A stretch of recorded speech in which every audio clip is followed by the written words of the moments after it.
بسم الله والصلاة والسلام على رسول الله. النهاردة هنعمل الخبز اليمني أو العيش اليمني. مكوناته سهلة وبسيطة. يلا نبدأ الفيديو. المكونات بتاعتنا دقيق وملح ومية فقط لا غير. عندي نص معلقة ملح وكوب ماء دافي. المية دي هنحتاج طبعا تاني، بس ده اللي احنا هنبدأ بيه. وهننزل بالدقيق.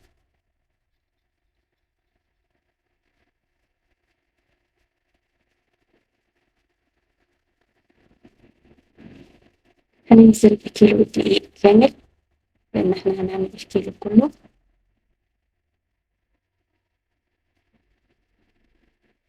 هو عامة العيش اليمني بيتعمل بتنور أو بفرن. احنا طبعا ما عندناش تنور أو فرن في البيت، فهنتصرف ونعمله بطريقة سهلة وبسيطة. هنبدأ نعجن.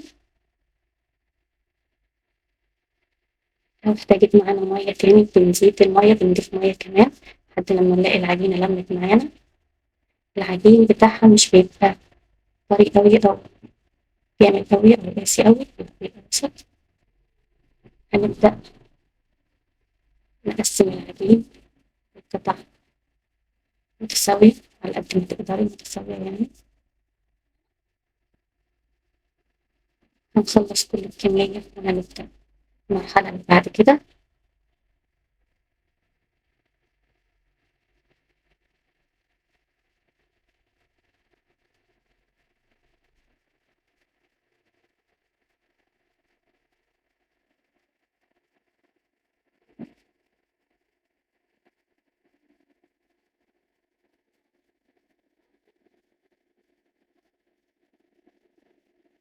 احنا كده خلصنا تقطيع العجين. هنغطيه ونسيبه على جنب يرتاح من 10 دقايق ل15 دقيقة، علشان لما نفرده ميبدأش يلم معانا تاني. كل ما العجينة بتبقى مرتاحة احنا مش هنخمره لأن هو مفيهوش خميرة، بس احنا هنريح العجينة مش أكتر، عشان لما نيجي نفرد العجينة متلمش معانا. هنغطيه وهنسيبه يرتاح ونرجع نفرد العجينة. نبدأ نرش شوية دقيق ونبدأ بفرد العجينة أو العيش بتاعنا.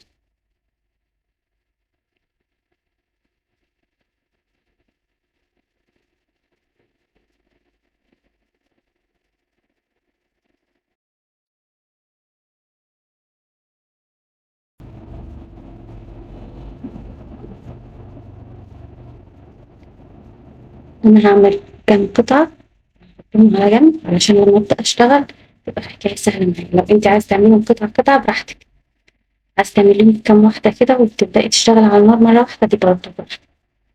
احنا بنفرد العجينه من جوه لبره او من النص كده لبره، عشان تفرد معانا ما تبقاش فيها حتت سميكه وحتت رفيعه. العجينه بتاعت العيش اليمني مش بتبقى رقيقه قوي، لا بتبقى فيها شويه سمك كده. هنا هنجيب حله على النار او صينية اللي هي المدورة شكلها مدور دي، ونحطها على النار. بنخليها تسخن وبعدين بنهدي النار خالص لأوطى درجة عندك أو أقل درجة عندك. أول ما بتبدأ تسخن تهدي النار خالص وتبدأي تحطي العيش بتاعك فوقيها وتتابعيها كده وانت واقفة جنبها. تبدأي كده لحد ما تحسي إن هي بدأت تستوي جنب، وتقلبيها على الجنب التاني أو الناحية التانية. هي عامة مش بتاخد وقت خالص.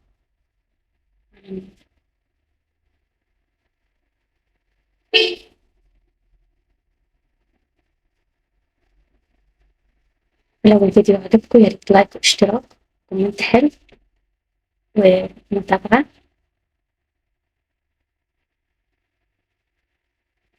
بدأ العيش يعمل زي الفقاعات كده.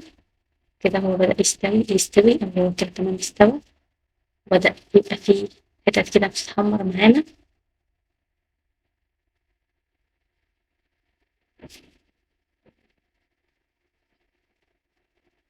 أنا هقلب واحدة واحدة عشان الصينية أو الحلة بتاعتك هتبقى سخنة.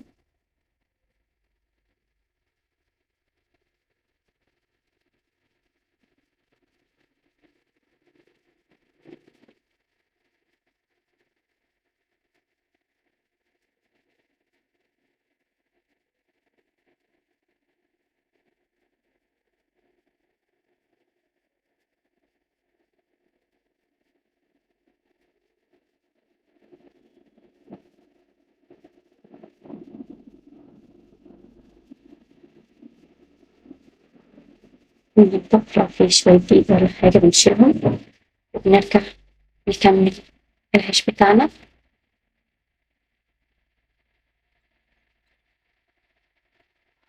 تخلصيه بتحطيه فوق فوق قماشة مطبخ نضيفة كده وتسيبيه يتهوى شوية قبل ما تمسكيه وتطبقيه وتلميه.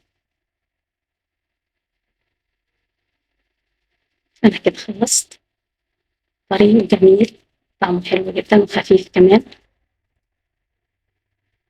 ملحوظة أنا عاملاه بدقيق قمح، لو عايزة تعملي بدقيق الدقيق الأبيض عادي برضه بتعملي بأي نوع دقيق. كده يبقى خلصنا الفيديو، شكرا على المشاهدة، يا ريت كومنت ولايك واشتراك، شكرا لكم على المشاهدة، السلام عليكم.